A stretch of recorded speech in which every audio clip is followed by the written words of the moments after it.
Ang Middle East sa ngayon ay nasa bingit na ng digmaan. At sa pagkakataon na ito, ang bansang Iran ang malinaw na nasa sentro ng sitwasyon.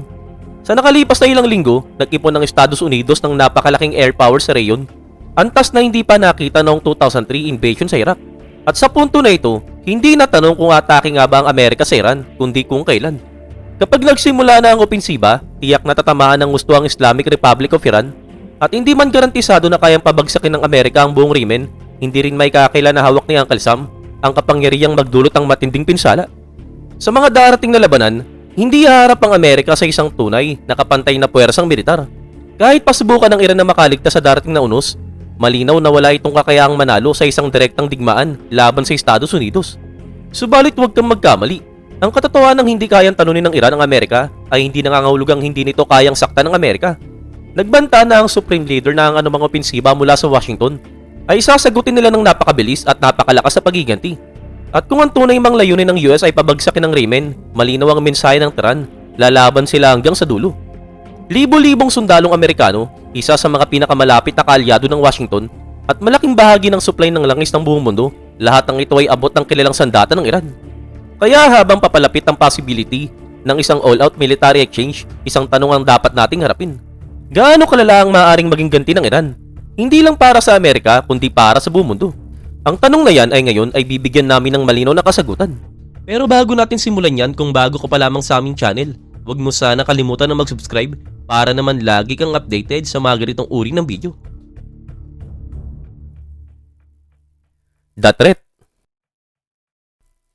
Kahapon, nagkita na ang mga kinatawan ng US at Iran sa Geneva, Switzerland, para sa isang napakahalagang pag-uusap tungkol sa nuclear program ng Iran. Ito na ang ikatlong pagkakataon na nagpupulong ang dalawang bansa nitong nakaraang linggo para subukang makaharap ng kasunduan. Sa mga nakaraang session, nag-alok ang Iran ng mga bagong konsensyon sa kanilang nuclear program at sinabi ng Pangulo ng Iran na may possibility na makamit ang progreso. Dito sa aming channel, sanay kami sa bilis na kung saan pwedeng sumiklab o humupa ang mga sitwasyon ng tensyon sa buong mundo. Kaya naman sa mahalagang punto, hanggang sa oras ng pagbuo ng script na ito, may possibility pa ring maayos ang krisis sa Middle East sa pamamagitan ng diplomatikong paraan. Pero hindi nangangahulugan na ito ang pinakamaraming posibleng mangyari. Sa kabaliktaran, sa lahat ng nakikita sa labas, halos tila hindi maiiwasan ang isang aksyon ng US laban sa Iran. At kung tinatanong mo kung bakit, una, dahil sa malaking pagdadala ng military power ng Amerika sa reyon. Kasama na ang malalaking aircraft carrier, dosenang advanced fighter jet, at iba pang defense hardware na pinakamalaki mula pa noong 2003. Pangalawa, dahil sa mga ulat na nagsasabi na kahit limitado lamang ang posibleng opensiba, mataas ang tsansang mangyari ito. At mayroong malaking operasyon na nakahanda kung hindi susuko ang Iran pagkatapos ng unang suntok. Pangatlo, dahil sa mga pahayag ng mga opisyal na kung saan pinipilit ng US na baguhin ang programa ng Iran at isama ang usapin sa mga ballistic missile at iba pang issue na hindi tinatanggap ng Tehran. Marami ring balita pagkatapos ng pulong sa Geneva. Tinawag ng Iran ang ilan sa mga pahayag ni US President Donald Trump na malalaking kasinungalingan at pinuna ang tensyon at propaganda bago ang pag-uusap. Ang kabuuang sitwasyon na ito ay talagang hindi ganap na malinaw. Pwedeng magkaroon ng kasunduan kung bibigyan ng priority ang diplomasya, pero malaki pa rin ang banta ng digmaan kung hindi magtutugma ang mga panig. 6 sa tinatayang siyam na available na E-3 Early Warning and Control Aircraft ng Amerika ang ipinuwesto na sa reyon. Kasama pa ang 3 high capability Rivet Joint Surveillance Jet, isang U-2 spy plane na magisilbing communication bridge, at maging isang misteryosong aircraft na mayroong connection sa Elite American Special Operation Forces.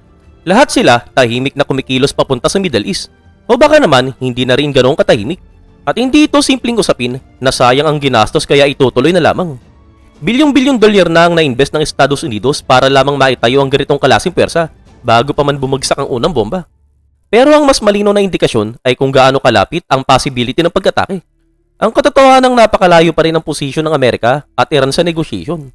Ipinipilit ng Iran na dapat nakatuon lamang ang usapan sa kanilang nuclear program. Ayaw nilang pag-usapan ng kanilang ballistic missile arsenal, ang mga pagtrato sa mga nagprotesta matapos ang series ng mararasang insidente noong unang bahagi ng Enero o iba pang isyong iginigiit ng Washington na kailangang resolbahin. Sa kabilang panig, malinaw ang hinihingi ng Estados Unidos. Tuluyang isuko ng Iran ang kanilang nuclear ambition at iwanan ng kahit ang possibility ng civil nuclear program. Kahit pa may mga balitang nag-aalok ang Iran ng mga bagong konsensyon, malayo pa rin yun sa inaasahan ng Amerika. At sa ngayon, tila hindi pa malapit ang dalawang panig sa pagkakasundo.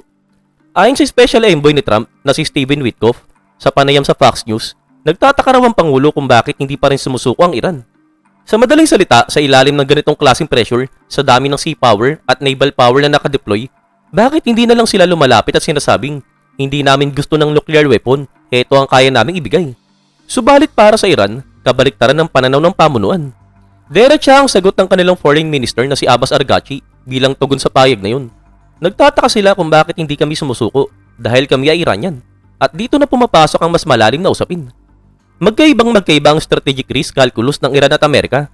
Magkaiba ang kahulugan nila ng tagumpay, kabiguan, panganib at gantimpala. Para sa Washington, sapat na dapat ang ganitong klaseng military build-up para mapilitan ng Iran na itaas ang puting bandera. Hindi na kailangan gamitin ng Amerika ang mga sandata nito para maunawaan ng Tehran kung gaano kalawak ang magiging pinsala kapag pinili nitong gawin yun. Sa pananaw ng Amerika, ang pag-ngisi pabalik ng mga ayatollah, ang paghamon sa Amerika na subukan nyo kami ay tila isang uri ng matinding kabaliwan. Pero para sa Iran, ibang-iba ang calculation. Halos 50 taon nang hinuhubog ang bansa sa ideya ng sakripisyo para sa Estado sa konsepto ng pagiging martir. At sa paniniwalang ang mismong pagkiral ng Islamic Republic ay isang matatag na pagtutol sa Western World Order. Para sa Iran, hindi kailangan talunin ng Amerika para masabing nagtagumpay. Sa luhay ka ng mga ayatollah, sapat na ang makaligtas kahit hindi pa personal na mabuhay ang Supreme Leader o kaya ang pinakamalapit na kaalyado matapos ang isang digmaan. At gaya ng paliwanag ng Iran expert na si Daniil Cetrinowicz, malabong mapilit ang military escalation ng Iran na sumuko.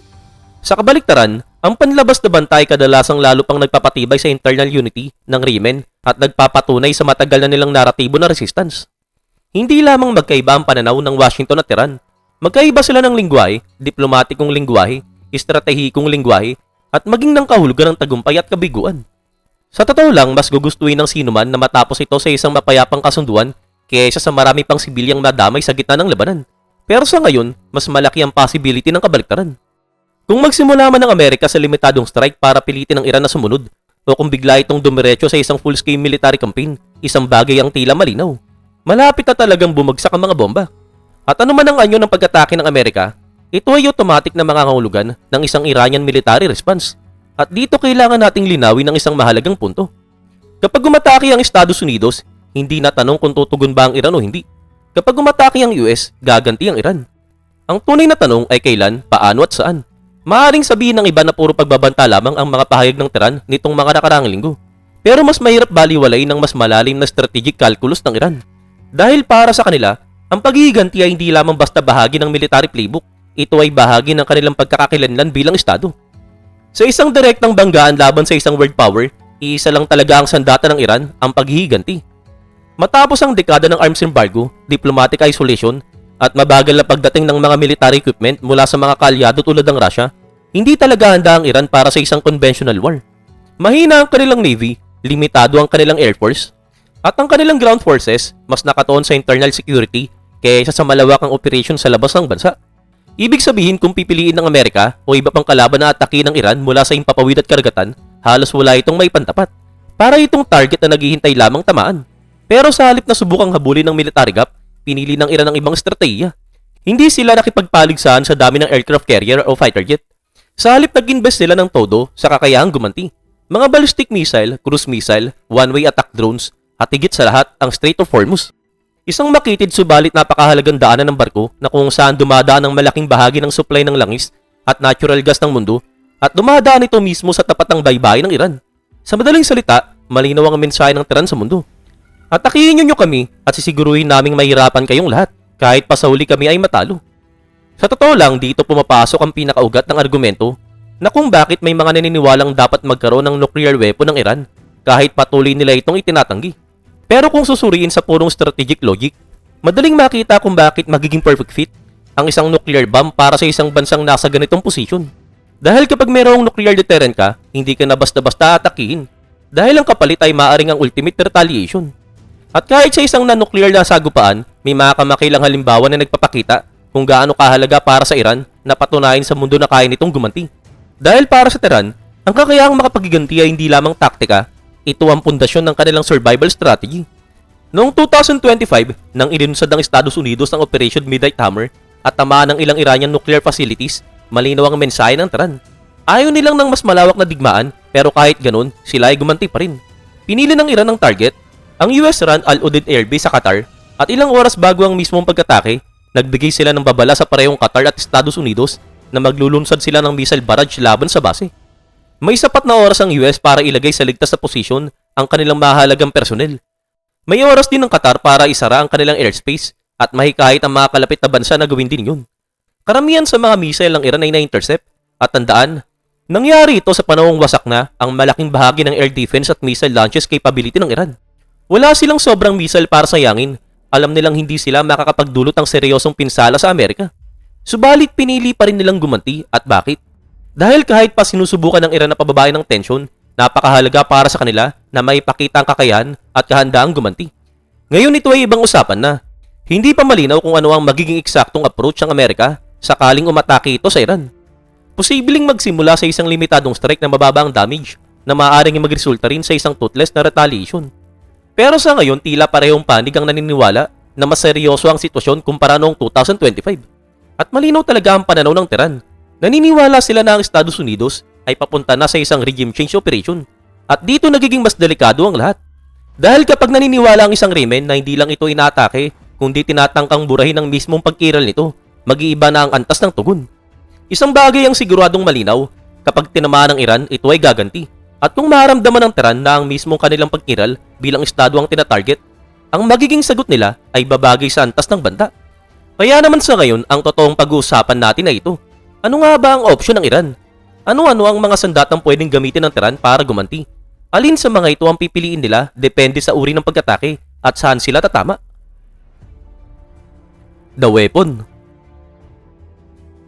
Kung may isang sandata na may tuturing na pinakamahalaga sa modern arsenal ng Iran, iyon ay ang mga ballistic missile. Ayon sa US Office of the Director of National Intelligence, hawak ng Iran ang pinakamalaking stockpile ng ballistic missile sa buong Middle East. Hindi lamang ito ay isang uri ng missile, kundi iba't ibang klase ng short at medium range system na kayang umabot na hanggang 2,000 km o higit pa. At habang tila nililimitahan ng Iran ang sarili sa 2,000 km range, may malino na dahilan dyan. Sa distansyang yon, tiyak na abot ang Israel. Ang mga ballistic missile ay hindi ordinaryong projectile. Umaakyat ito sa pinakamataas sa parabolic arc na halos sumasayad sa gilid ng kalawakan bago bumagsak pababa sa target sa bilis na maraming beses sa mabilis kaysa sa tunog. Kapag paparating na ito, para itong kulog na bumabagsak mula sa langit. Ito ay mahirap ma-intercept, kayang magdulot ng matinding pinsala, at higit sa lahat, hindi sila nakatambak sa isang lugar. Ipinakalat ng Iran ang kanilang mga missile para hindi sila sabay-sabay na matarget. Mayroon silang hindi bababa sa 5 tinatawag na missile cities, mga underground complex na itinayo para itago at protektahan ang kanilang arsenal. Bukod pa rito, marami rin silang mobile missile launchers na patuloy na gumagalaw, naghihintay lamang ng tamang sandali para maglungsad. Pero hindi na kasing lakas ang kakayahan ng Iran ngayon kumpara dati. Sa mga sunod-sunod na sagupaan nila laban sa Israel mula noong 2024, tinatayang halos 1 katon ng kanilang missile launchers ang nawasak at ayon mismo ito sa Institute for the Study of War. At hindi rin mabilis ang kanilang pagpapalit ng mga nawalang kagamitan. Hindi lang mga launcher ang nawala, pati ang mga critical facility sa paggawa ng missile ay tinarget din. At ang ibig sabihin, hindi lang stockpile ang problema nila, pati ang production. Iginigit ng Tehran na nakarecover na sila mula sa mga pinsala na yun. Pero kung magiging diretsahan tayo, malamang na hindi yun ang buong katotohanan. Gayunpaman, tinatayang mayroon pa rin silang nasa pagitan ng 1,000 hanggang mahigit 3,000 ballistic missile. At hindi pa dyan nagtatapos ang usapan. Bukod sa mga ballistic missile, may libo-libo ring conventional cruise missile ang Iran. May ilan pa nga sa kanila ay may range na umaabot ng 3,000 kilometro. Mas mabagal sila kumpara sa mga ballistic missile pero mas maneuverable. Hindi sila bumabagsak mula sa kalawakan tulad ng isang asteroid. Sa halip, lumalapit sila sa target na parang isang aircraft. Mababa ang lipad, umiilag, at kayang baguhin ng direksyon habang nasa impapawid. Ibig sabihin, ibang klase ng air defense system ang kailangan para pigilan sila.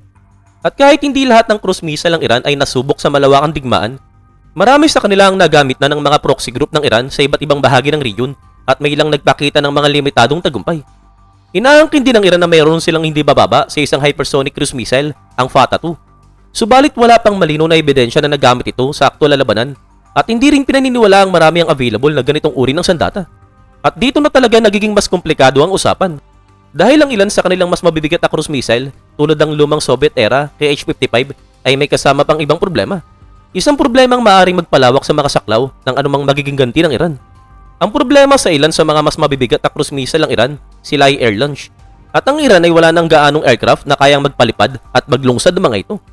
Ang kakaunting operational aeroplano nila ay nanganganib pang masira sa unang bugso ng American strike habang nasa runway pa lamang. At kung makalipad man, Hahabulin sila ng mga advanced at stealth na American fighter jet na may malino na kalamangan sa impapawid. Ipinagmamalaki rin ng Iran ang kanilang anti-ship missile, lalo na ang mga claim na kaya ron nilang palubugin ang US aircraft carrier. Pero kung magiging diretsahan tayo, duda ang marami eksperto sa mga payag na yun. Pero ngayon, puntahan naman natin ang tunay na pride and joy ng Iran. Ang kanilang napakalawak na arsenal ng unmanned drones, lalo na ang mga one-way kamikaze drone gaya ng Shahid 136. Hindi eksaktong malino kung ilan ang mga nasa serbisyo ng Iran, pero tinatayang nasa libo-libo ang bilang. Mayroong mga mabagal, may mabilis, may mababang lipad, may high altitude, may stealthy, may halatang decoy lang, may dalawang warhead at may panggulo lang. Mura sila, disposable, ginawang para maubos kung kinakailangan. At pinakadelikado sila kapag sabay-sabay lumilipad sa malalaking swarm. Kundi ubusin ang air defense interceptor ng kalaban sa mas mabilis kaysa kaya nilang i-reload. At sa pinaka-ideal na senaryo para sa Iran, maubos ang mga interceptor ng kalaban. At habang abala ang depensa sa pagsalo ng daang-daang drone, maaaring makalusot ang mas mapangarib na ballistic o cruise missile at tumama sa mga target na dati sanay protektado. Dagdag pa rito, mayroon ding limitado subalit lumalaking arsenal ng Iran ng Sea Drone. Mga unmanned surface vessel na kahalin tulad ng ginamit ng Ukraine laban sa Russia sa Black Sea. Maaari silang kumilos ng mag-isa bilang swarm o kasabay ng mabilis na attack boats, aerial drones at missile. At kapag nakalapit sila, kayang punitin ang katawan ng barko sa waterline o kahit sa ilalim mismo ng tubig. Kasama pa sa mga arsenal ng Iran ang kanilang regional proxy network, isang malawak na network ng allied group sa buong Middle East na umaasa sa Iran para sa kanilang pag-iral at handang ipagtanggol ang Tehran sakaling sumiklab ang full-scale na labanan. Sa ngayon, ang pinakamahalagang bantayan, Houthis ng Yemen, at sila ay kilala sa kanilang kakayahan na maglungsad ang drone swarm, rocket, at targetin ng mga maritime trade vessels sa Red Sea. Dagdag pa ang mga pro-Iran militia sa Iraq at Syria. May kakayahang umatake ng limited na drone strike, missile attack, at sa kaso ng militia sa lupa, direktang umatake sa US o allied personnel. Sa iba pang grupo tulad ng Hamas sa Gaza at Hezbollah sa Lebanon ay nasaktan ng gusto mula sa Israel nitong nakaraang taon. Sa ngayon, limitado ang kanilang capacity pero maaring muling aktibo sa tamang pagkakataon. At may isa pang advantage ang Iran at ito ang oras. Sa kabila ng mga pahayag mula sa Washington, may tatlong bagay na halos tiyak na alam ng Tehran tungkol sa totoong sitwasyon ng Amerika.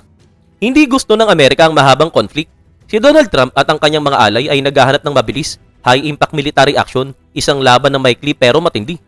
Napakamahal ang ongoing deployment ng Amerika at higit pa sa gastos ng deployment ay ang possibility na bawiin ang lahat ng tropa tapos ibalik muli sa inaharap. Dagdag pa rito ang malaking political pressure ni Trump sa loob ng bansa. Kampanya siya laban sa mga digmaan, nangangako ng pagtatapos ng American regime change operation abroad, kasalukuyang hinaharap ang Epstein scandal at ngayon, naghahanda para sa mukhang matinding midterm election sa November. Dahil dito, maaaring kalkulahin ng Iran kung pipiliin nilang maghintay, patuloy na magbabanta ng retaliation at pahabain ng US sa negotiating table, maaaring dumating ang pagkakataon na hindi na makatarungan para sa US na ipagpatuloy ang deployment o magbago ang political climate ng Washington at piliin ni Trump na iuwi ang mga tropa. Ngayon bago tayo magpatuloy, kailangan nating linawin ang dalawang kamakailang ulat tungkol sa mga Russian weapon na naipadala sa Iran. Kabilang dito ang una sa inaasahang 500 shoulder-fired missile at ilang Mi-28 attack helicopters. Maaaring maging banta ang mga shoulder-fired missile sa mababang lipad ng US warplanes, helicopter at drones. Pero hindi ito sandata na magagamit ng Iran para sa makabuluhang retaliation laban sa Amerika. Ang tanging pwedeng gawin nito ay subukang sirain ng mga aerial asset na naipadala na ng US sa combat zone. At tandaan, hindi pa kumpirmado na naipadala ang mga ito sa Iran kahit pa sa unang shipment. Ganon din ang mga Russian helicopter. Bagamat kaya maglungsad ng short-range cruise missile, hindi sila maging kapaki-pakinabang sa malawakang retaliation laban sa US sa buong rehiyon. At syempre, mahalaga ang late-stage support ng Russia sa Iran para sa ibang dahilan. Subalit sa konteksto ng isang agarang Iranian ganti, hindi ito gaanong relevant. The targets. Kasing halaga ng mga sandata na hawak ng Iran ay ang mga target na kanilang tatamaan. At dito kailangan nating linawin ang isang bagay para sa mga Amerikano na maaaring nanonood mula sa US soil. Kahit anong sandata pa ang hawak ng Iran, wala silang kakayahan na atakihin ng Estados Unidos o kahit ng Europa sa pamamagitan ng conventional military means. May potensyal silang maglungsad ng cyber attack laban sa US target at pwede rin nilang gamitin ang mga agents para sa asymmetric operation, gaya ng targeted assassination, sabotage, o iba pang hybrid attack sa US soil. Pero simple lang, walang mundo kung saan bumubuhos ang Iranian ballistic missile sa New York o Los Angeles. Pwede nating pag-usapan ang kanilang willingness na gawin yung buong araw, pero ang totoo, wala silang weapon para magawa yun. Sa halip ang anumang Iranian retaliation ay mag-focus sa rehiyon sa paligid. At pwede nating hatiin ang potential na target sa tatlong pangunahing kategory. Ang American military asset at personnel, bansa ng Israel at mga bansa sa Persian Gulf. Simulan natin sa Gulf State. Dahil sa massive deployment ng US Air Defense System at sa kabuuang takot na sumiklab sa ilang oil-rich, Gulf capital itong mga nakaraang linggo, tila parehong panig ang naniniwala na ang mga Gulf State ay magiging target ng potensyal na pag-atake. Mga bansa tulad ng Saudi Arabia at UAE ay sinusubukang ipakita sa Iran na hindi sila sasali sa pag-atake ng US. Hindi tutulong sa anumang American military action at hindi makikialam sa labanan maliban kung kailangan nilang protektahan ang kanilang sarili. Pero hindi ibig sabihin na makikinig ang Iran.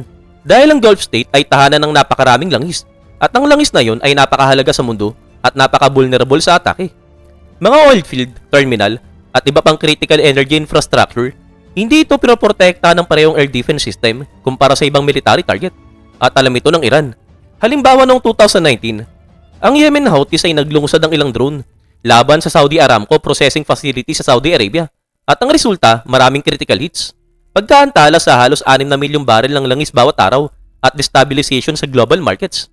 Ang pag-atake na yun noong 2019 ay medyo maliit lamang at kulang kumpara sa kayang gawin ng Iran gamit ang arsenal nila sa ngayon.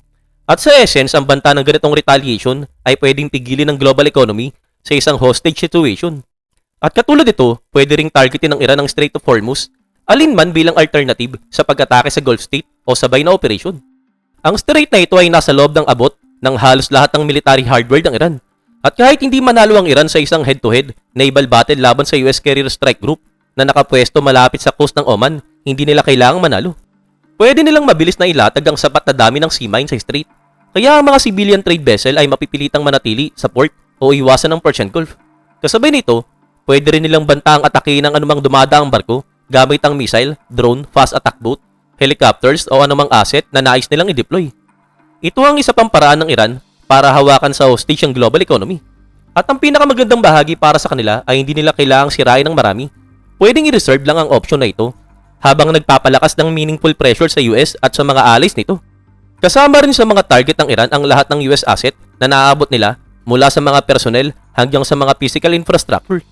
May mga US bases sa buong reyon, kabilang sa mga bansang may baybayin sa Persian Gulf, gaya ng Saudi Arabia, UAE, Qatar, Bahrain, Kuwait, at may ilan sa mga base na siyang pinaniniwalaang na-evacuate na. At itong Lunes, inutos ng US ang evacuation ng non-essential personnel mula sa embahada nito sa Lebanon na malinaw na nagpapakita ng saklaw ng mga asset na maaaring banta ng Iran o ng mga proxy allies nito. Bagamat malamang na pinalalaki lamang ng Iran ang kanilang carrier, killer missile claim, may kakayahan ng Iran sa swarm o sabay-sabay na umatake sa isolated o sa mas maliit na US naval vessel gamit ang air drones, sea drone, ballistic at cruise missile, fast attack boat, at maging land-based aircraft, at sa tamang pagkakataon, wala silang kakayahan na direktang labanan ang US air power. Pero posibleng makapagpabagsak sila ng ilang Amerikanong eroplano sa loob ng sustained conflict. Halimbawa, isang report mula sa US Air at Space Forces Magazine noong March 2025 ang nagpakita kung paano halos nawasak ng Houthi rebels sa Yemen ang dalawang F-16 ng Amerika. Sa buong reyon ng US bases ay maaaring harapin ang intense bombardment, lalo na sa Qatar, Bahrain, at iba pang base na ilang daang kilometro lamang ang layo sa Iran. Ganon din ang mga Amerikano sa lupa, sundalo, diplomat, humanitarian workers, at kahit private citizen na nasa Middle East. Lahat sila ay nasa panganib ng asymmetric attack mula sa proxy allies ng Iran, lalo na sa Iraq at Syria. At sa panguli, ang Israel ay isa ring posibleng target ng retribution ng Iran. Handa ang Israel sa possibility na ito at ayon sa Israeli media, sinabi nila sa US na kaya nilang i-absorb ang single instance attack mula sa Iran na may ilang daang ballistic missile kung kinakailangan. Nag-deploy na rin ng US ng major naval at air assets sa reyon, kabilang ang Second Carrier Strike Group upang protektahan ng Israel at ang kanilang sariling nearby target kung kailangan. Bagamat sanay ang military ng Israel sa mga Iranian attack, may ilang mahalagang punto sa dapat tandaan. Noong 12-day war noong 2025, nakaranas ang Israel ng limitadong pinsala at ang mga nakaraang exchanges noong 2024 ay napush ang limits ng Israeli air defenses. Parehong nakikita ng US at Israel ang paparating na military exchange bilang pangunahing inisyatiba ng Amerika habang ang Israel ay nasa support role. Ibig sabihin maaaring naniniwala ang Israel na mas mababa ang possibility na sila mismo ang target ng atake kumpara sa iba. Dagdag pa rito may tunay na possibility na mawala ng kapangyarihan ng Iranian regime sa katapusan ng paparating na labanan. Kaya maaaring handang tisin ng Israel ang kaunting pinsala kung nangangahulugan ito na matatapos na ang kanilang Iran problem ng tuluyan. Kaya naman sa pagtatapos ng episode na ito, kailangan nating linawin ang isang bagay. Ang meaningful Iranian retaliation ay pwede pang maiwasan kung kokontrolin at lilimitahan ng saklaw ng conflict na paparating. Alam ng Iran kung paano maingat na kalkulahin ng retaliation, kung paano iwasan ang paglabag ng kanilang preferred geostrategic balance, at may track record ng pagpipigil kung naniniwala silang makakatulong ito sa pagpapanatili ng regime. Subalit kung pipiliin ng Washington na sugurin ng Iran sa isang all-out conflict na may regime change bilang ultimate objective, dapat maging handa ang Washington at ang buong Middle East sa all-out retaliation. At walang ibang option ng Iran kung nais pa nilang mabuhay ang kanilang mga leader.